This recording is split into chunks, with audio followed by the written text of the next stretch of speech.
கோவையில் பாஜக மாநில முன்னாள் தலைவர் அண்ணாமலை செய்தியாளர்களுக்கு பேட்டியளித்து வருகிறார். அந்த நேரலை காட்சிகளை தற்போது பார்க்கலாம். சானிட்டரி இன்ஸ்பெக்டர் உட்பட 2538 போஸ்டிங், அதுல 2 லட்சம் பேர் எழுதுறாங்க. அண்ணா யூனிவர்சிட்டி, அண்ணா பல்கலைக்கழகம் அந்த பரீட்சை நடத்துறாங்க. அதுல எப்படியெல்லாம் ஊழல் செய்திருக்கின்றார்கள், குறிப்பாக 150 கடைசி அந்த 2538 தேர்ந்தெடுக்கப்பட்டவங்கல்ல 150 பேர் நேரடியான ப்ரூஃபை இடி அளிக்கிறாங்க. வாட்ஸ்அப்ல எப்படி கம்யூனிகேட் பண்றாங்க, பணம் யாருகிட்ட கொடுத்தாங்க, அபிஷியலா அண்ணா பல்கலைக்கழகம் ரிசல்ட் டிக்ளேர் பண்றதுக்கு ஒரு வாரத்திற்கு முன்பு KN நேருனுடைய சகோதரர் அவரு கையில KN ரவிச்சந்திரன் அவருடைய கையில வாட்ஸ்அப்ல அந்த முழு லிஸ்ட் இருக்கு. பிரிலிமினரி பரீட்சையில பாஸ் ஆகாத ஒருத்தர் ஒரு புரோக்கர் இன்ஃப்ளூயன்ஸ் பண்ணி ஃபைனல் லிஸ்ட்ல பேரை சேர்த்துறார். இது போன்ற பல ஆதாரங்கள்ல 232 பக்கம் அதை திரட்டி சேகரிச்சு செக்ஷன் 66 PMLA ஆக்ட் அடிப்படையில் தமிழ்நாட்டினுடைய DGPக்கு அளித்து இதுவரை ஒரு பேச்சு மூச்சு இல்ல. இதுல 2 லட்சம் பேர் எழுதியிருக்கிறாங்க. செலக்ட் ஆனவங்க 2538. அப்ப என்னங்க அர்த்தம்? கிட்டத்தட்ட 1,97,000 பேர் செலக்ட் ஆகல. இன்னைக்கு 1,97,000 குடும்பங்கள் பார்த்துக்கிட்டு இருக்காங்க. மீடியா நண்பர்களை, தமிழக அரசை நியாயமான முறையில் தேர்ந்தெடுக்காம 25 லட்சத்திலிருந்து 35 லட்சம் ரூபாய் வரை பணம் வாங்கி வேறு வேறு இடத்துல புரோக்கர் மூலமாக அதை நிறைய அக்கவுண்ட் மூலமாக மணி லாண்டரிங் பண்ணியிருக்கிறாங்க. இத்தனை கொடுத்தது வேறு மாநிலமா இருந்தா இந்நாள் அந்த அமைச்சர் ரிசைன் பண்ணியிருக்கணும். இது இடி சாதாரணமா ஒரு கடிதத்தை எழுதி இந்த மாதிரி ஊழல் நடந்திருக்குன்னு சொல்லிங்க. கடிதத்தோடு 150 செலக்டட் கேண்டிடேட் அவங்களுடைய ப்ரூஃப் அட்டாச் பண்ணியிருக்கிறாங்க.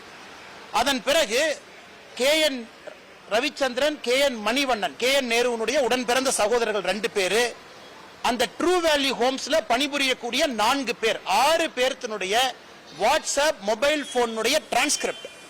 அவங்களுக்குள்ள என்ன பேசினாங்க, ஒரு புரோக்கர் KN ரவிச்சந்திரன் அவங்ககிட்ட பேசின ரெக்கார்டட் கால், இத்தனை விஷயத்தை கொடுத்து 888 கோடி ரூபாய் ஊழல் நடந்திருக்கு. அதை பத்தி எதுவுமே பேசாம KN நேரு அவர்கள் பதில் சொல்றாங்க, இது திராவிட மாடல் ஆட்சியின் மீது பழி சுமத்துறாங்க. அதனால் முதலமைச்சர் அவர்கள் நேரடியா இதுல உடனடியா தமிழ்நாடு DGP அவர்களை FIR போட சொல்லணும். ஏன்னா FIR போடப்பட்ட பிறகுதான் ED களத்துக்கு வர முடியும். EDயை பொறுத்தவரை ஒரு FIR இல்லாம ED தன்னுடைய விசாரணை ஆரம்பிக்க முடியாது. அதன் அடிப்படையில் தான் ED அவர்கள் செக்ஷன் 66 அடிப்படையில் ப்ரூஃப் கொடுத்து FIR போடுங்கிறாங்க.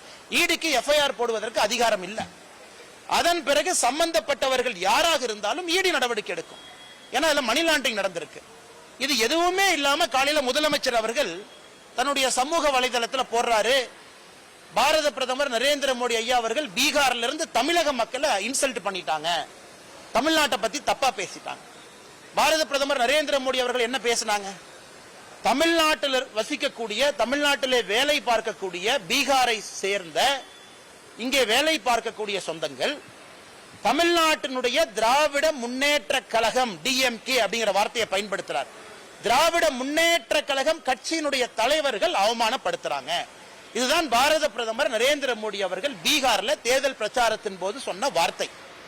இது DMK அவமானப்படுத்துறாங்கிற ப்ரூஃப் நம்முடைய சமூக வலைதளத்துல அந்த வீடியோவை போட்டு ஹிந்தி சப்டைட்டில் போட்டிருக்கோம். நம்ம BJP தமிழ்நாடு, என்னுடைய சமூக வலைதளம், நம்முடைய நயினார் அண்ணன் எல்லாத்தையும் நீங்க பார்க்கலாம்.